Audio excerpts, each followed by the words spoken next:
Hej. Vi hedder Mathias Og Janni. I 2022 tog vi første store spring imod vores drøm om at stemple ud af hamsterhjulet og drage til søs. Vores plan er at rejse ud i verden på vores båd uden at have en returdato planlagt. Det eneste vi har sat os for er, at vi skal ind i fransk Polynesien. Følg med, imens vi gør klar til at udleve drømmen.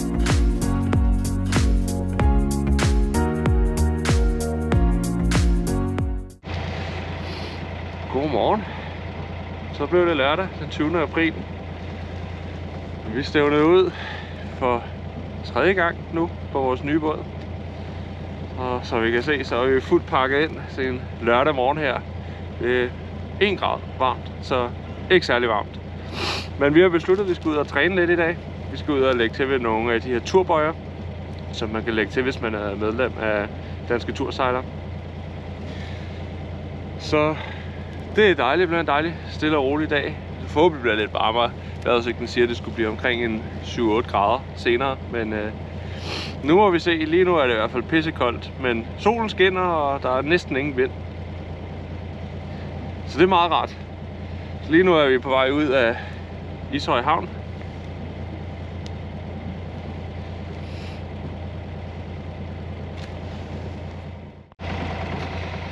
Vi valgte jo at opgradere vores båd her i efteråret, vinteren, starten af året her, da vi jo fandt ud af, at vores Bavaria til det vi skal lige havde et for lille cockpit. Så vi var på bådjagt og lykkedes med at finde den helt rigtige båd, og den lå lige for næsen af os nede i Ishøj hos Tempo Bådsalg, hvor vi har fået fingrene i en Chinook Sonderdyssey 409. Så den er lige 6 fod større end vores gamle båd, og så har den et super lækkert stort cockpit, som var det vi manglede på Bavariaen, vi havde før. Og det hele er lidt mere luksus nu, så det skal man lige vende sig til. Det hele er elstyret, og båden er større og tungere. Og en af de helt store ændringer er, at vi har et fuldbattensejl nu, hvor før havde vi på Bavariaen et rullesejl. Så man kan sige, at vi starter helt forfra i at lære, hvordan vi sejler med sejl. Vi er så heldige, at de tidligere ejere, der har haft båden, at de har installeret en selvslående fok. Og den prøvede vi her i sidste weekend, og det er bare dejligt. Så med autopilot og med selvslående fok, så er det jo næsten lige før man bare kan tage en lur, og der båden klarer resten. Ej, det er virkelig, virkelig lækkert. Men nu vil jeg lige vende kameraet, og så kan I følge lidt med i vores udsejling her.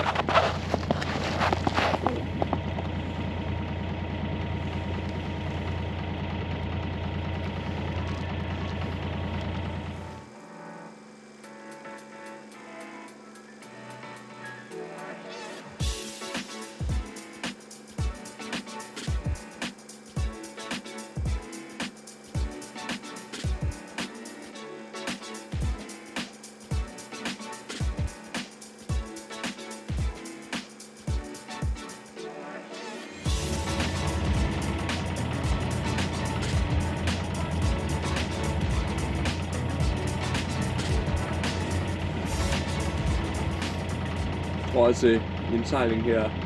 Vi har Vallensbæk Havn på vores bagbordside, og så har vi Ishøj Havn på styrbordside. Vi som sagt deler jo indebassin, eller havnebassin, hvad man skal kalde det. Så det er simpelthen bare verdens længste ind- og udsejling, det her.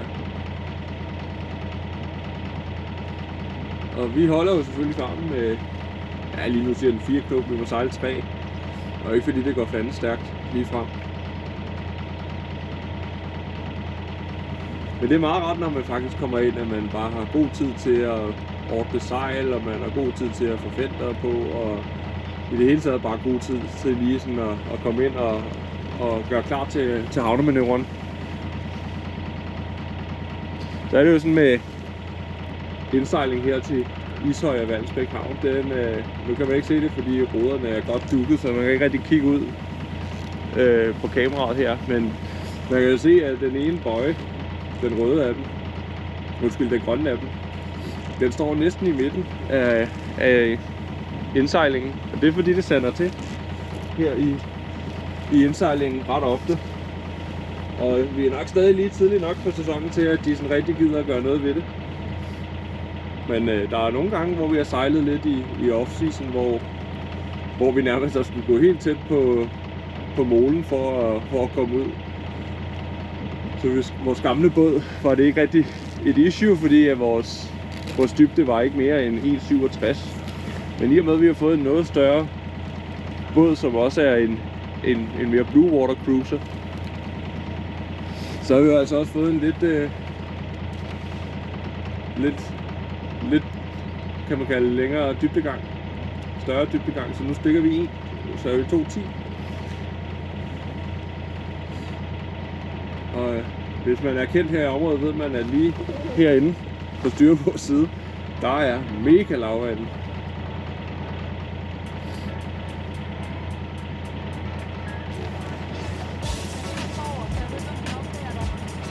Ja, det er i midten der. Så er der bare udenom den. Ja.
Jeg siger skippermatrosen til det.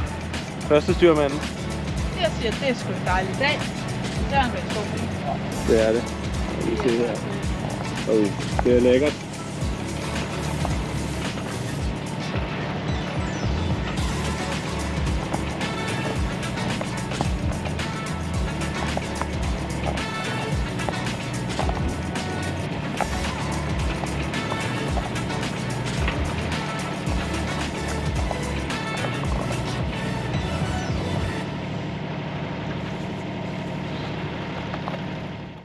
Se, så kom modvinden lige pludselig. Vi har vendt snuden hjemme af. Det var bare en kort tur i dag. Halløjsa. Så skriver vi fredag den 3. maj, og vi er kommet i båden. Vi har fået en lille snert af sommervejr. Så vi skal på vores første langtur i morgen. Så det er ikke fordi vi skal så langt, men den længste tur i år, vi skal på, i hvert fald. Så vi skal en tur lidt sydpå. Vinden den kommer i vest, så det passer perfekt i forhold til, at vi er i Køge Bugt.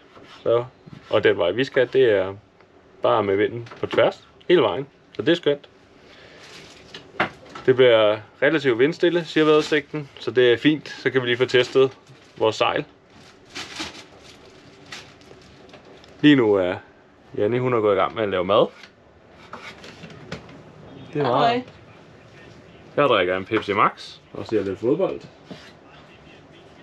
Så det er en fantastisk arbejdsfordeling. Det kan kaptajnen godt lide. Ja, vi måtte jo lige skille hele båden ad, da vi kom. Fordi vi ikke havde noget tryk på vandet. Vi var næsten i gang med at skille vores vandpumpe herinde bagi. Næsten i gang med at skulle skille hele lortet ad. Det var fordi, jeg har været hernede i onsdags og rense tankene, så de blev skyllet godt igennem. Og hvad har jeg så glemt?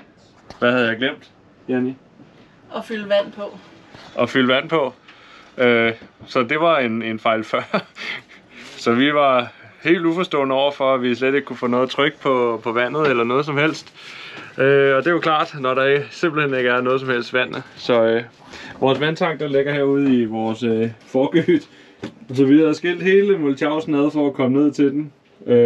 Indtil det lige slår os begge to, og lige tænke over spørgsmålet, ligesom, er der overhovedet vand på systemet? Og det kunne vi jo så konstatere, det var der overhovedet ikke. Så sådan kan man jo også starte fredag.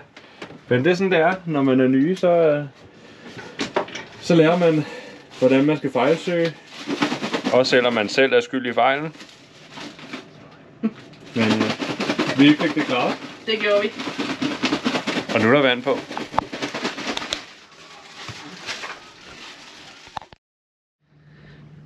Så er vi kommet et fint stykke ud i Køge Bugt. Og vi er omringet af en god gang tåge, men vi har fået sat begge sejl, så nu sejler vi for sejl. Ikke fordi der er så meget vind, vi har cirka 2 meter i sekundet, men vi skyder alligevel 3,5 knop, så det er vi meget godt tilfreds med.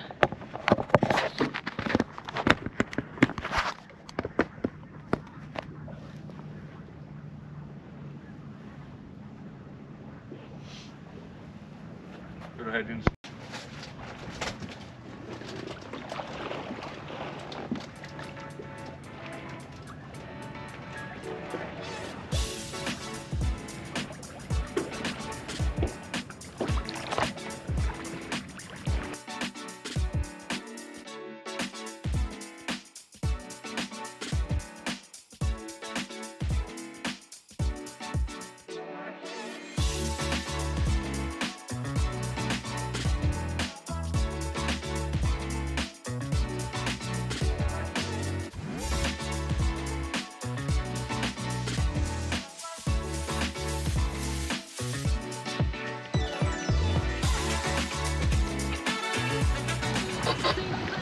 Så er vi kommet på tur igen.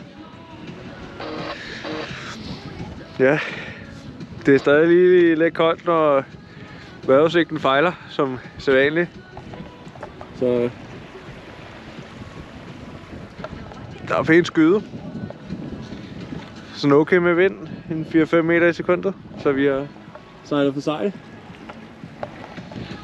2 sejl. 2 sejl, ja. Vi er fuldt op på sejl. Så vi besluttede, at vi ville tage en tur ned til Køge og prøve at tanke. Det var første gang, vi skulle prøve det.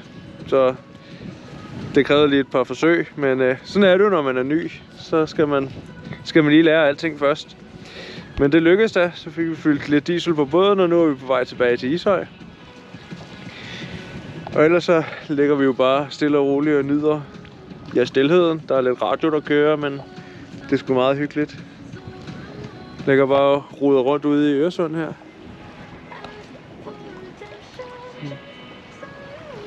Relativt tæt på kysten.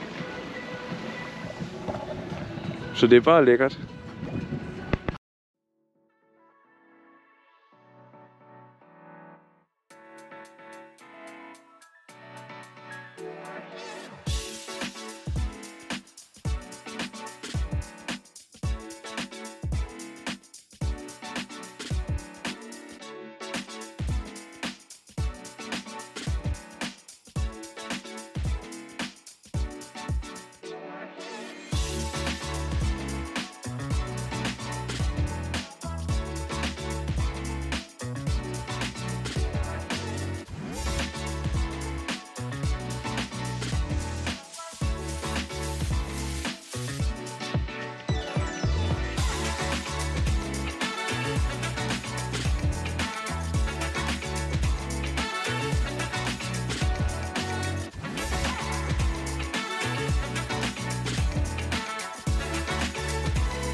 Hej.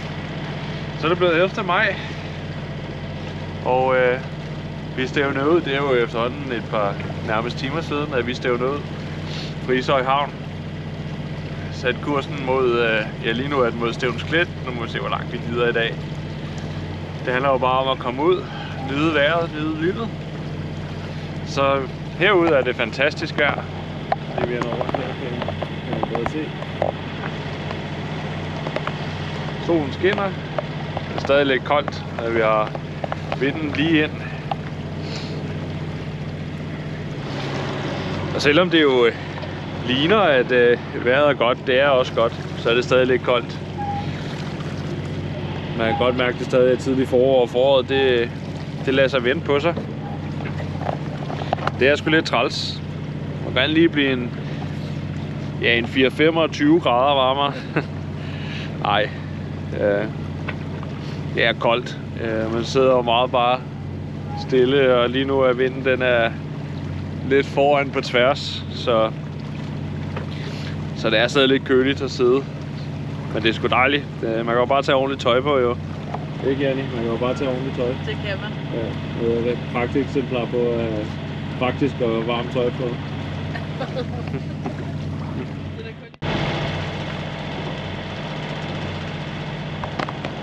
Hej.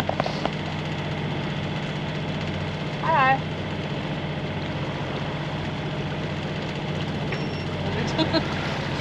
Og ja, det er lige sørget for lidt vandmeloner.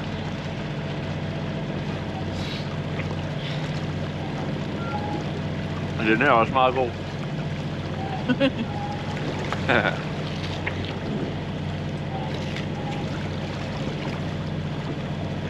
Til Kong Triton.